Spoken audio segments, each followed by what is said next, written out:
আসসালামু আলাইকুম প্রিয় শিক্ষার্থীবৃন্দরা, আপনারা কেমন আছেন? আমিও আল্লাহর রহমতে ভালো আছি। আজকে আপনাদের একাদশ ও দ্বাদশ শ্রেণীর উচ্চতর গণিত 126 পৃষ্ঠার 3-এর সি অধ্যায়ের 2-এর 7 নম্বর অঙ্কটা করে দিব। 2-এর 6 নম্বরটা গতকালে করে দিছি। হ্যাঁ, 2-এর 7 নম্বরটা শুরু করবো ইনশাল্লাহ। 2-এর 7 নম্বরটা কি বলছে আমরা একটু দেখি। ঠিক আছে প্রিয় শিক্ষার্থীবৃন্দরা, আর আমরা যেখান থেকে দেখতেছেন অবশ্যই লাইক শেয়ার করে সবাইকে দেখার জন্য সুযোগ করে দিবেন, আর সাবস্ক্রাইব করে সাথে থাকার জন্য অনুরোধ করছি। যারা সাবস্ক্রাইব করেছেন তাদেরকে অনেক অনেক ধন্যবাদ। ঠিক আছে প্রিয় শিক্ষার্থীরা, আমরা অঙ্ক করতে যাই। ঠিক আছে, দেখেন 2-এর 7 নম্বর কী বলছে, ত্রিভুজ ও এ বি ত্রিভুজ ও এ বি এর শীর্ষত্রয় যথাক্রমে 0 0 এ কজ আলফা মাইনাস এ সাইন বিটা এবং এ সাইন আলফা এ কস আলফা। দেখাও যে আলফা ইকুয়াল টু বিটা হলে ত্রিভুজটির ক্ষেত্রফলের মান বৃহত্তম হবে। বৃহত্তম বলতে মাইনাসের চাইতে বড় হবে। ঠিক আছে, বৃহত্তম মানটি নির্ণয় করো। তাহলে আমরা বৃহত্তম মানটি আমাদের এখানে নির্ণয় করতে বলছি। তাহলে আমাদের যেহেতু আমরা জানি কি ত্রিভুজের ক্ষেত্রফল 3টা বিন্দু দেওয়া থাকলে অবশ্যই আমরা ত্রিভুজের ক্ষেত্রফল নির্ণয় করব। আর ত্রিভুজের ক্ষেত্রফল নির্ণয় করতে গেলে আমরা নির্ণায়ক পদ্ধতিতে নির্ণয় করব। ঠিক আছে প্রিয় শিক্ষার্থীবৃন্দরা, শুরু করি। দেখেন সমাধান, ও এ বি এর ক্ষেত্রফল হাফ 0 0 1 এ কজ আলফা এ সাইন বিটা 1 এ সাইন আলফা এ কজ আলফা 1। ঠিক আছে প্রিয় শিক্ষার্থীবৃন্দরা, দেখেন আমরা নির্ণয় যেহেতু আগে করে আসছি, 1 নম্বর অধ্যায় ছিল নির্ণয়। সেক্ষেত্রে কী করব, আমরা 0 0 যদি কলামের মধ্যে রোয়ের মধ্যে 0 0 থাকে তাহলে 0 0 বাদ দিয়ে শুধু আমরা একটা নিব, 1 নিব, তাই না? 1 নিলে কী হয়, এইটা বাদ এই রো বাদ, এই কলাম বাদ আর এই রো বাদ, তাই না? তাহলে এইটা গুণ মাইনাস এইটা গুণ। আমরা সরাসরি না করে আমরা করে নিছি এ কজ আলফা মাইনাস এ সাইন বিটা এ সাইন আলফা এ কস বিটা। তাহলে এইটা গুণ করি, এইটা গুণ করি। ঠিক আছে, তাহলে এইটা গুণ হাফ রেখে দিলাম সমান এ গুণ করলে A square cos alpha cos beta আর সূত্রে একটা মাইনাস পাই, minus plus A square sine alpha sine beta. ঠিক আছে প্রিয় শিক্ষার্থীবৃন্দরা, তাহলে তাই করবো আমরা এস কজ আমরা কমন নিই, তাহলে square by 2 cos alpha cos beta plus sine alpha sine beta. Cos alpha cos beta cos alpha cos beta plus sine alpha sine beta. এর সূত্র আমরা জানি, কি সূত্র? কজ আলফা মাইনাস বিটা, এই আলফা মাইনাস বিটা। এখন আমরা কি করছি, এটা হচ্ছে আমাদের নির্ণায়ক বা ত্রিভুজের ক্ষেত্রফলের সূত্র, ত্রিভুজের ক্ষেত্রফলের মান। তাই ত্রিভুজের ক্ষেত্রফলের মান আমরা কী বলি, এত বর্গ একক দেখানো হলো, এটা আমাদের দেখানো হলো। ঠিক আছে, এখন আমাদের দেওয়া আছে অঙ্কের মধ্যে যখন আলফা ইকুয়াল টু বিটা, অর্থাৎ alpha minus beta equal to 0, alpha minus beta equal to 0, তাহলে বিটা যদি আমরা পার করে নিই তাহলে কি alpha minus beta equal to 0। এখন alpha minus beta equal to এর মান মেরে দিই, তাহলে কত হয়, কস 0 মান কত, 1। হ্যাঁ, কস 0 মান কত, 1। তাহলে কস আলফা মাইনাস বিটা এর বৃহত্তম মান কত, 1। অতএব আলফা ইকুয়াল টু বিটা হলে ক্ষেত্রফল বৃহত্তম হবে দেখানো হলো। ঠিক আছে প্রিয় শিক্ষার্থীবৃন্দরা, তাহলে বৃহত্তম মান, তাহলে আমরা বৃহত্তম মান আমরা এখানে কী পাবো, বৃহত্তম মান হাফ স্কোয়ার। তাহলে এইখানে মান মেরে দিই কস আলফা মাইনাস বিটা, তাহলে কত বর্গ একক আমরা এটা পাওয়া যাবো, তাই না? বৃহত্তম মান হয় কি না, দেখেন বৃহত্তম মান হাফ স্কোয়ার ইন্টু এটা সমান কত, 1, তাহলে 1 মানলাম, তাহলে হাফ স্কোয়ার এত বর্গ, এটাও আমাদের অ্যান্সার। প্রিয় শিক্ষার্থীবৃন্দরা, আমরা যেখান থেকে দেখেছি অবশ্যই ভিডিওটা সাবস্ক্রাইব করে সবাইকে দেখার জন্য অনুরোধ করছি, আর সাবস্ক্রাইব করে সাথে থাকার জন্য আবারও অনুরোধ করছি। প্রিয় শিক্ষার্থীবৃন্দরা, এখন নতুন অঙ্ক একটা করতে যাই। দেখেন 3 নম্বর স্যার অঙ্কে দুটি অক্ষরেখা পরস্পর লম্বভাবে ও বিন্দুতে ছেদ করে, এ এবং বি এর ধনাত্মক স্থানাঙ্ক যথাক্রমে x1 y1 এবং x2 y2 মূল নিয়মে প্রমাণ করো যে মূল নিয়মে প্রমাণ করো যে ও এ বি ত্রিভুজের ক্ষেত্রফল half x1 y2 minus x2 y1 বর্গ একক। ঠিক আছে প্রিয় শিক্ষার্থী বন্ধুরা, এত বর্গ একক। তাহলে আমরা সরাসরি একটা চিত্র আঁকা নিই।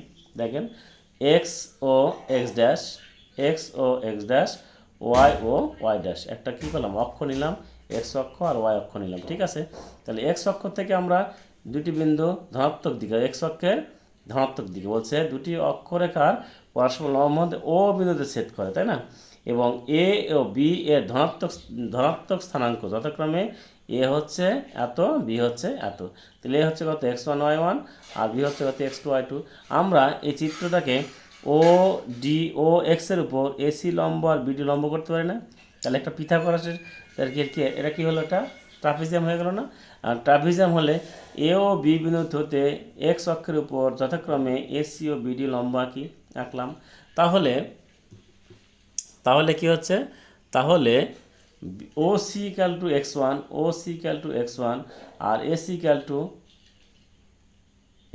টু y1 আর ও ডি সমান x2 আর বিডি সমান y1। ঠিক আছে, বিডি সমান y2, বিডি সমান y2 যখন x2 গ্রেটার দেন x1। ঠিক আছে, x2 গ্রেটার দেন x1 কেন হবে? যেহেতু আমাদের এইটা বড়, এটা আমাদের বড়, সবসময় খেয়াল রাখতে হবে x2টা আমাদের বড়। ঠিক আছে, ও এ বি ত্রিভুজের ক্ষেত্রফল, ত্রিভুজ ও এ বি হলে তাহলে এর ক্ষেত্রফল কীভাবে করবো আমরা? তাহলে সামনের দিকে এগাই নাকি প্রিয় শিক্ষার্থী বন্ধুরা? এখানে কি বলছে, তাহলে ত্রিভুজ ও এ বি সমান ও এ সি ত্রিভুজের ক্ষেত্রফল, ও এ সি ত্রিভুজের ক্ষেত্রফল plus trapezium A C DB এর ক্ষেত্রফল মাইনাস ও বিডি ত্রিভুজের ক্ষেত্রফল। ট্রাপিজিয়ামের যখন সূত্র বের করব তখন ও ত্রিভুজ ও এ বি সমান ও এ সি ত্রিভুজের ক্ষেত্রফল প্লাস ট্রাপিজিয়ামের এ সি ডিবি এর ক্ষেত্রফল মাইনাস ও বিডি আর একটা ত্রিভুজের ক্ষেত্রফল, মানে কি আমার যেটা নিচ দিকে আছে সেটা আমরা বাদ দেবো। ঠিক আছে না? তাহলে যদি বাদ দিই তাহলে দেখেছে হাফ ত্রিভুজের ক্ষেত্রফল সূত্র কি, হাফ গুণ ভূমি গুণ উচ্চতা, ও সি গুণ এসি, হাফ। আর ট্রাপিজিয়ামের ক্ষেত্রে কি সমান্তরাল বাহুদের যোগফল গুণ সিডি। ঠিক আছে না? সিডি মানে কি ভূমি, আর কি হচ্ছে এটা, আর এই ত্রিভুজের ক্ষেত্রফল কি হাফ ওডি গুণ বিডি। ঠিক আছে প্রিয় শিক্ষার্থী বন্ধুরা, তাহলে হাফ ওসি সমান x1 আর y1, তার কি এইটা সমান কি এসি y2, সবার থেকে হাফ কমন নিচ্ছি প্রিয় শিক্ষার্থী বন্ধুরা, হাফ কমন নেওয়ার পর y2 আর y1 প্লাস y2 আর সিডি সমান আমাদের মান দেওয়া নাই, সিডি সমান কি x2 minus x1 minus x2 into y2। ঠিক আছে, তাহলে এখন এটা গুণ করে কাটাকাটি করি, করার পরে এত বর্গ একক। ঠিক আছে প্রিয় শিক্ষার্থী বন্ধুরা, এত বর্গ একক। এখন একটি ত্রিভুজের এইটাই আমাদের অঙ্কে চাইছিল, এটা আমাদের মূল নিয়মে এইটাই প্রমাণ করতে বলছি। তাহলে এখানে প্রমাণ বা দেখানো হলো লিখতে পারি না আমরা, দেখানো হলো। ঠিক আছে প্রিয় শিক্ষার্থী বন্ধুরা, এই মূল নিয়মে দেখানো হলো। ঠিক আছে, এবারে 3 নম্বরের 1 নম্বরটা করি। কি বলছে এখানে, একটি ত্রিভুজের শীর্ষত্রয় এত এত এত এবং এর ক্ষেত্রফল 6 বর্গ একক দেখাও যে x প্লাস ওয়াই ইকুয়াল 15। যেহেতু একটি ত্রিভুজের শীর্ষত্রয় এত এত এত এবং এর ক্ষেত্রফল 6 বর্গ একক আমাদের দেওয়া আছে, 6 বর্গ একক দেওয়া আছে, তাহলে আমরা বের করতে পারবো না। সরাসরি ত্রিভুজ এ বি সি এর ক্ষেত্রফল দেখো, এ বি সি ত্রিভুজের ক্ষেত্রফল সমান হাফ গুণ ভূমি গুণ উচ্চতা অথবা হাফ গুণ নির্ণায়ক তৈরি করি এক্স ওয়াই 1 1 2 1 2 1 1। ঠিক আছে, ইকুয়াল টু হাফ যদি নেই তাহলে হাফ নেওয়ার পরে এটা নিলে এটা বাদ, এইটা গুণ। ঠিক আছে, তাই করেছি। নির্ণায়ক যেভাবে করার সেভাবে করছি, করার পরে আমরা হাফ গুণ এক্স মাইনাস 1 ওয়াই মাইনাস 2 0, তাহলে 1 যদি নিই তাহলে এটা বাদ, তাই না? তাহলে এইটা গুণ। ঠিক আছে, minus half x minus 1 minus minus plus y minus 2। ঠিক আছে, তাহলে ক্যালকুলেশন করলে কি হয়, হাফ যদি নিয়ে নিই এক্স মাইনাস 1 ওয়াই প্লাস 2, তাহলে এক্স মাইনাস 1 ওয়াই প্লাস 2 যদি হাফ নেই তাহলে এক্স প্লাস ওয়াই প্লাস 3, এই পাশে 6, যেহেতু শর্ত মতে আমাদের দেওয়া আছে এত বর্গ একক, তাই না? তাহলে এটা সমান শর্ত মতে এটা সমান 6, তাহলে কাটাকাটি করলে কি হয়, এ পাশে গেলে কি হয় 6 2 12 আর 3 পাশে গেলে 15। এই হচ্ছে আমাদের শর্ত অনুযায়ী অঙ্ক আমাদের হয়ে গেছে। প্রিয় শিক্ষার্থী বন্ধুরা, আমরা 3 নম্বর করলাম, তারপর অঙ্ক 3 নম্বরে 2 নম্বর হচ্ছে কি দেখেন, এ এক্স ওয়াই বি 2 4 সি -3 3 বিন্দু দ্বারা উৎপন্ন ত্রিভুজের ক্ষেত্রফল 9 বর্গ একক। 9 বর্গ একক হলে দেখাও যে x - 5y = 0। তাহলে সমাধান কি? যেহেতু ত্রিভুজের ক্ষেত্রফল নির্ণয় করতে বলছে, আমার ত্রিভুজের ক্ষেত্রফল আগের নিয়মে এ বি এবং সি ত্রিভুজদ্বয় ক্ষেত্রফল, ত্রিভুজের ক্ষেত্রফল, ত্রিভুজত্রয় ত্রিভুজের ক্ষেত্রফল অথবা স্থানাঙ্কত্রয় বিন্দুত্রয় ত্রিভুজের ক্ষেত্রফল xy 1 2 4 1 -3 3 1। ঠিক আছে, তাহলে আবার R1 R2 করে নিই, এটাতে এটা বিয়োগ করে নিই, এটাতে এটা বিয়োগ করে নিই, এটাতে বিয়োগ করে দেবো। ঠিক আছে, করে নিলাম। নেওয়ার পরে হাফ যদি নেই তাহলে কী হচ্ছে, এটা যদি নেই তাহলে এটা নিলে কী হচ্ছে, এইটা নিলে এইটা বাদ এইটা বাদ, তাহলে এইটা গুণ এইটা। ঠিক আছে, আবার এটা যদি নেই তাহলে এইটা একবারে নেই, এইটা যদি নেই তাহলে এইটা বাদ এইটা গুণ এইটা। ঠিক আছে, তাই করলাম আমরা। শর্ত মতে কী বলছে, এইটা সমান কত? 9 বর্গ একক। এই 9 বর্গ একক দিয়ে দিলাম। তাহলে x - 2 - 5y + 20 = 18। x - 5y = 0, কারণ হচ্ছে কি 0, কারণ 18 এই 2-এর থেকে যদি 20-এর থেকে 2 বাদ দিই তাহলে 18, 18টা কেটে গেলে 0। এটাই হচ্ছে আমাদের দেখাতে বলছে। প্রিয় শিক্ষার্থী বন্ধুরা, দেখানো হয়েছে। ঠিক আছে, এবার আমরা দেবো 3 নম্বর অঙ্কে। কত নম্বর অঙ্কে দেবো? 3 নম্বর অঙ্কে। 3-এর 3 নম্বর অঙ্কে দেবো। ঠিক আছে, 3-এর 3 নম্বরে কী বলছে, প্রমাণ করো যে p p-2 p p+3 এবং p+2 p+2 বিন্দুগুলো দ্বারা গঠিত ত্রিভুজের ক্ষেত্রফল p বর্জিত হবে। কী হবে? গঠিত ত্রিভুজের ক্ষেত্রফল p বর্জিত হবে। তাহলে এই এমন একটা অঙ্ক আছে যে অঙ্কটা করলে এর মধ্যে আমাদের p থাকবে না। এমনভাবে অঙ্ক করব তার মধ্যে p থাকবে না। তাহলে বিন্দুগুলো দ্বারা গঠিত ত্রিভুজের ক্ষেত্রফল p বর্জিত। তার ত্রিভুজের ক্ষেত্রফল আমরা নির্ণয় করবো। ত্রিভুজের ক্ষেত্রফল আমরা নির্ণয় করতে কী করতে হবে? Half p p-2 1 p p-2 1 p+3 p 1 p+2 p+2 1। ঠিক আছে প্রিয় শিক্ষার্থী বন্ধুরা, আমরা কি করব, আমরা হাফ, তাহলে এটার থেকে এটা বিয়োগ, এটাতে এটা বিয়োগ, এটাতে এটা বিয়োগ, মানে r1 dash equal r1 - r2 r2 - r3। ঠিক আছে, r1 dash r2 dash equal to r2 - r3। এভাবে ক্যালকুলেশন করলে হয় -3 -2 0 0 1 -2 0 p+2 p+2 1। ঠিক আছে, এখন এই 1 যদি নিই তাহলে এটা বাদ, তাই না? তাহলে এটা গুণ, এটা গুণ, এমনিতে p বর্জিত হয়ে গেছে না? হাফ 6 দুগুণে 4 দিয়ে 6 দিয়ে 8, তাহলে 4 দুগুণে 8 4 বর্গ একক। তাহলে যা p বর্জিত সংখ্যায় প্রমাণিত দেখাতে বলেছে আমাদের। কি বলছে? p বর্জিত হয়েছে। প্রিয় শিক্ষার্থী বন্ধুরা, আমরা p বর্জিত পেয়ে গেছি না? হ্যাঁ, একদম সামনের দিকে গাই। তাহলে 3 নম্বর শেষ। এবার 4 নম্বর 1 নম্বর কী বলছে একটু দেখে। ত্রিভুজ এ বি সি এর এ বি সি শীর্ষের স্থানাঙ্ক যথাক্রমে এত এত এত এবং ডি ই এফ যথাক্রমে B C C A B বাহুর মধ্যবিন্দু। তা কী বলছে? তাহলে এটা যদি এ ধরি, এটা বি, এটা সি। ঠিক আছে না প্রিয় শিক্ষার্থী বন্ধুরা?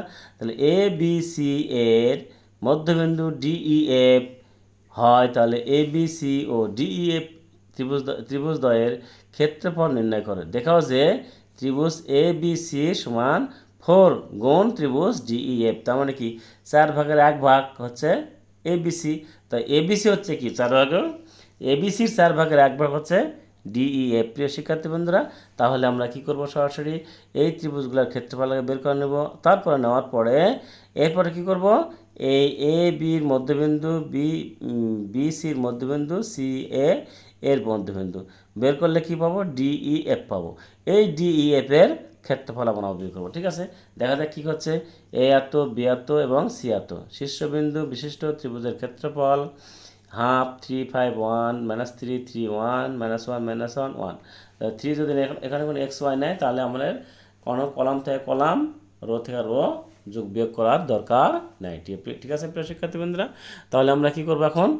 তাহলে কি হাফ যদি নেই, 3 যদি নেই, তাহলে এইটা বাদ, এই কলাম বাদ, এই রো বাদ, তাহলে এটা গুণ প্লাস এইটা। ঠিক আছে না?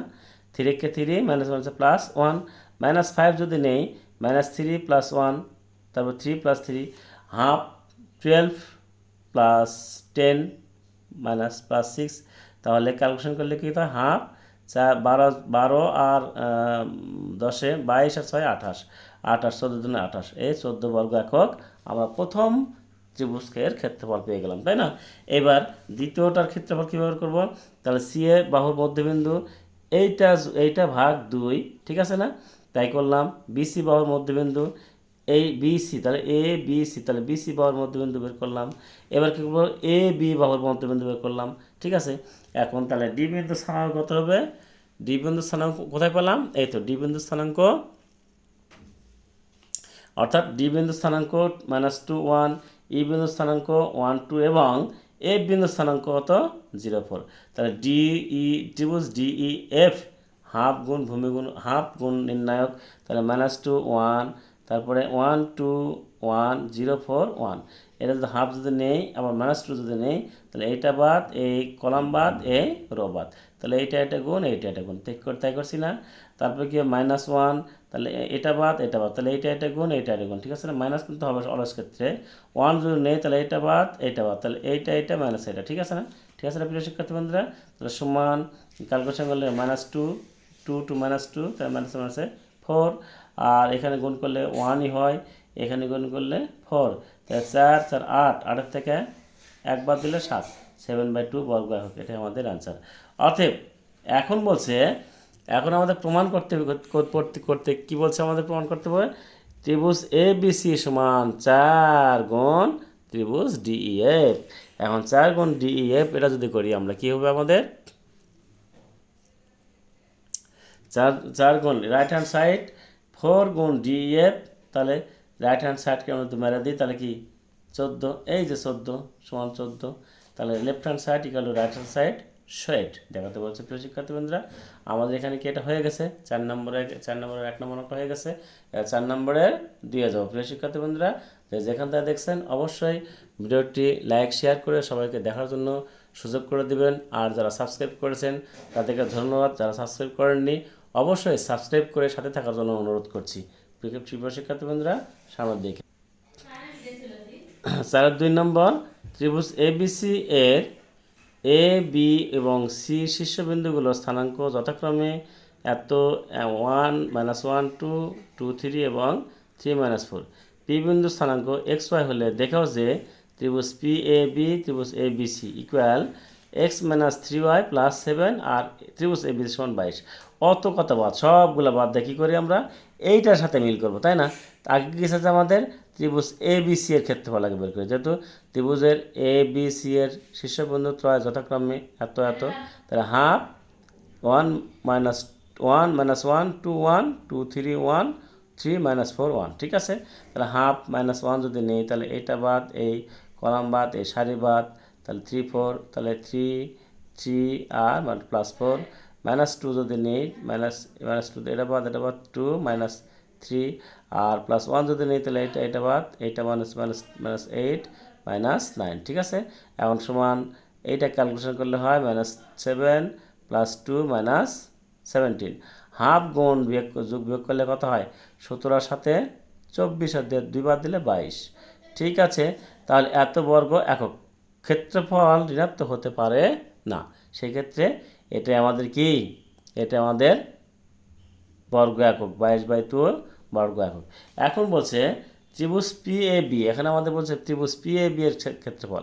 তাহলে ত্রিভুজ পি এর স্থানাঙ্ক এক্স ওয়াই, তাহলে কি ত্রিভুজ P A B x y 1 -1 2 1 2 3 1, ঠিক আছে? এর ক্যালকুলেশন করলে কি হয়? একইভাবে ক্যালকুলেট করলে হয় হাফ x - 3y + 7 এত বর্গ একক। ক্ষেত্রফল ঋণাত্মক হতে পারে না, এটাও ঋণাত্মক হচ্ছে, ঋণাত্মক হতে পারে না। অর্থাৎ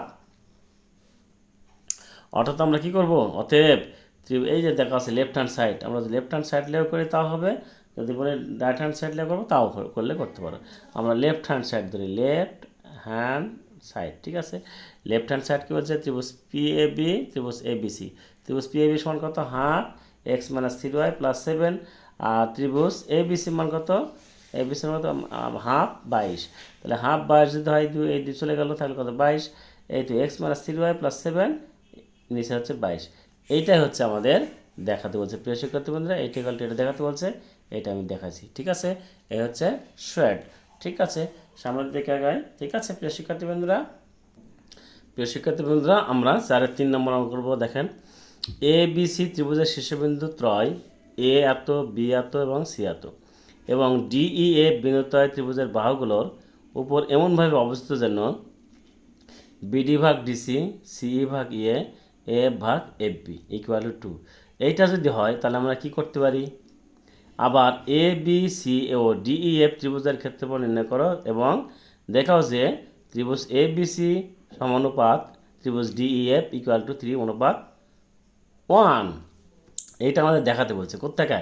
এইখান থেকে। কোনটা? ডি ই এফ এবং এ বি সি দুইটা ত্রিভুজ। এ বি সি হবে 1 গুণ, আর ডি ই এফ হবে 1 গুণ, আর এ বি সি হবে 3 গুণ। এখান থেকে আমাদের দেখাতে বলছে। প্রিয় শিক্ষার্থী বন্ধুরা, যদি তাই হয় তাহলে মনে মনে ধরে নিতে হবে নিচে একটা 1 আছে।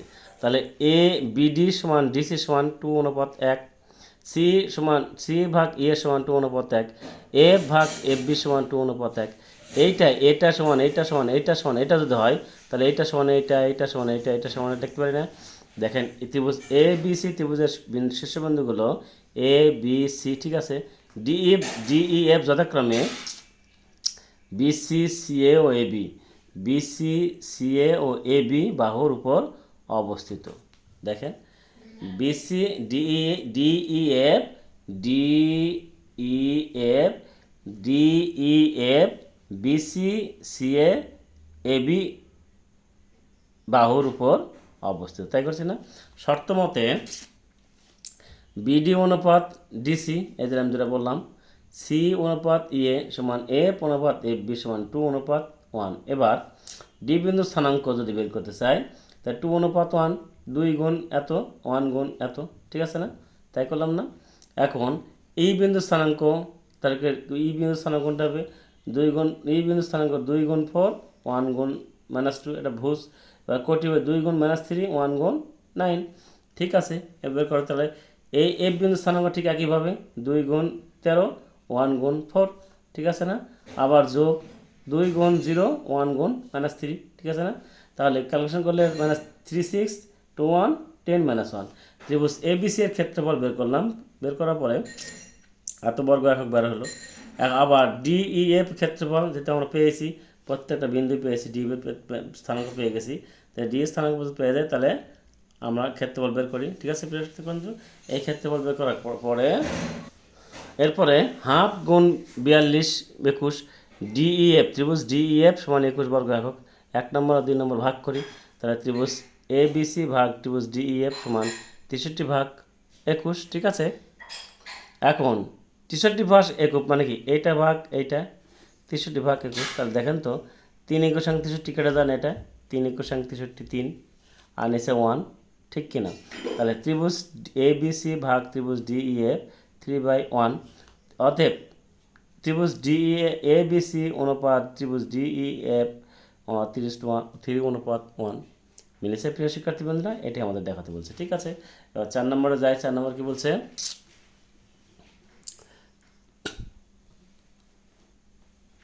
4 নম্বর বলছে দুইটি ত্রিভুজের শীর্ষবিন্দুগুলো যথাক্রমে দুইটি ত্রিভুজের শীর্ষবিন্দুগুলো যথাক্রমে এত এত এত এবং এত এত এত। দেখাও যে ত্রিভুজদের ক্ষেত্রফল সমান, কত? সমান, এবং তাদের উভয়ের ভরকেন্দ্র একই। ত্রিভুজের ক্ষেত্রফল যদি সমান হয় তাহলে উভয়ের ক্ষেত্রফল ভরকেন্দ্র একই হবে। দেখা যাক এই ত্রিভুজের ক্ষেত্রফল কি? ত্রিভুজ এ বি সি এর ক্ষেত্রফল হাফ 3 0 0 7 1 1, তাহলে 1 1 1। এটা ক্যালকুলেশন করলে কি হয়? হাফ থেকে লিখলো, 3 নিলে এটা বাদ, এটা বিয়োগ এটা, তাই না? ঠিক আছে, 0 নিলে সব 0 দেখানোর দরকার নাই, 1 নিলে এটা বাদ, তাহলে এটা গুণ এটা, ঠিক আছে না? তাহলে 11/2 বর্গ একক। এবার ত্রিভুজ ডিইএফ, যেহেতু এখন দেওয়া আছে, আমাদের এত কষ্ট করার কোনো কারণই নেই। ত্রিভুজ ডিইএফ হাফ 13 13 3 13 3 1 2 3 1 -11 2 1। এবং ক্যালকুলেশন করলে হয় 11/2। তাহলে আমরা কি পেয়েছি? ত্রিভুজ এ বি সি ত্রিভুজ ডিইএফ বর্গ একই ক্ষেত্রফল।